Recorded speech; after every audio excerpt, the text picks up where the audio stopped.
sur cette nouvelle vidéo dans Des livres dans mon cœur. Si vous n'êtes pas abonné, faites-le pour ne manquer aucune de mes vidéos. N'hésitez pas à mettre un petit pouce si vous avez apprécié la vidéo et aussi mettez-moi des commentaires pour dire ce que vous pensez de mes vidéos, en bien comme en mal, et peut-être pour prolonger la conversation entre nous et créer un échange à propos de cette vidéo.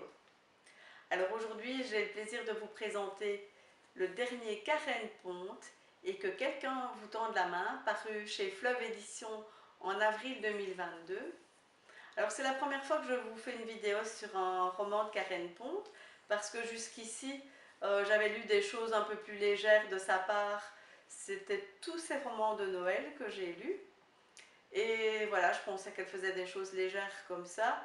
Et elle le fait très bien, ceci dit. Parce que moi j'avais un petit peu un a priori sur les romans autour de Noël et les romances même autour de Noël. Et ici, tout de suite, ce qui m'a frappée, c'est que Karen Ponte a une très belle écriture, très soignée. Et voilà, c'est vraiment... je me délecte vraiment, je me suis vraiment délectée avec ces romans de Noël. Et donc, quand j'ai croisé ce roman qui venait de sortir, je me suis dit, ah ben, je vais découvrir le dernier Karen Ponte. Et bien m'en a pris parce que c'est vraiment un très gros coup de cœur pour moi. Et je vais vous dire d'emblée que je compare ce roman de Karen Ponte à ce que j'ai lu d'Agnès Martin-Lugan, de Julien Sandrel, de Sophie Talmen, de qui encore je pourrais dire, de Laure Manel aussi. Et donc pour moi c'est vraiment une littérature contemporaine avec des problèmes fondamentaux de notre société actuelle.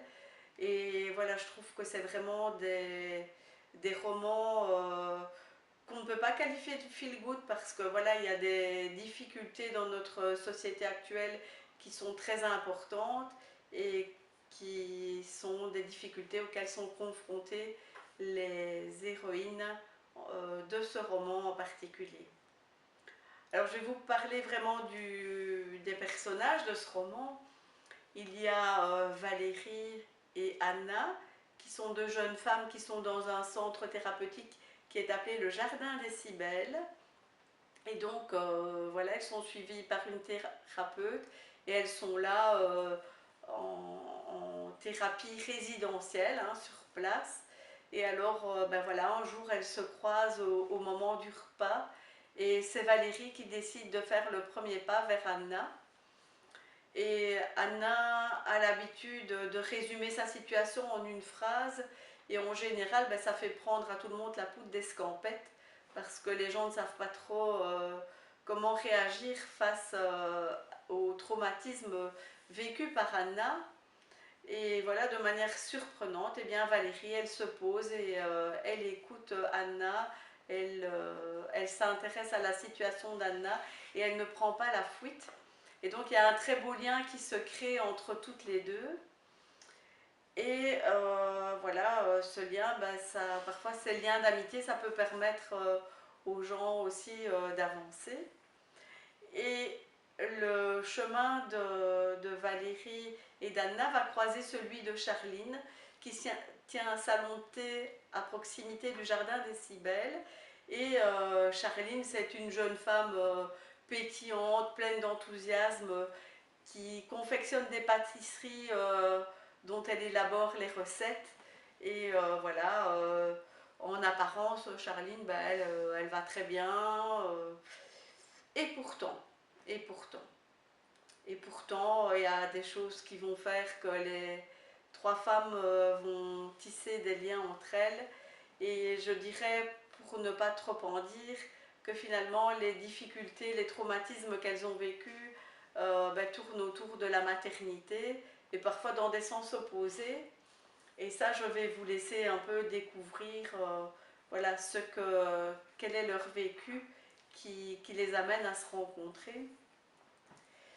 Et j'aime beaucoup comment c'est construit parce que c'est un roman choral et donc chacune de ces trois femmes va s'exprimer en jeu et on va donc vraiment intégrer les pensées de chacune. Et donc c'est vraiment intéressant parce que ça permet vraiment de nourrir la réflexion par rapport à ce qu'elles ont vécu. Alors il faut savoir aussi que les personnages de ce roman qu'on voit vraiment parler chacune en jeu, eh bien ils sont très construits, très élaborés, ils ont vraiment un passé, ce qui fait que ça leur donne vraiment une crédibilité, une authenticité qui fait que voilà, ça sonne tout à fait juste ce qui est dit. Et puis finalement, ben, ces trois femmes, ben, elles vont être confrontées à une nouvelle épreuve qui survient pour l'une d'entre elles. Et donc, voilà, vous êtes tenus en haleine par ce roman parce que vous vous demandez si les liens de l'amitié vont pouvoir triompher de ce nouvel obstacle qui se présente. Alors, ben, voilà, comme je vous ai dit, les personnages sont très attachants. Il y a un épilogue qui fait que vous savez ce qu'il advient de chacune des trois. Mais malgré tout, quand on referme ce livre, ben c'est difficile de tourner la dernière page parce que les personnages sont tellement authentiques qu'on s'est attaché à eux et que c'est un petit peu comme si on fermait la porte à des amis et que voilà qu'on ne continuait pas l'histoire avec elle. Et voilà, c'est vraiment un roman attachant comme les personnages. Et donc je ne peux que vous recommander sa lecture. Je vous rappelle donc son titre, Et que quelqu'un vous tende la main, de Karen Ponte. Alors en attendant une prochaine vidéo, surtout lisez-le.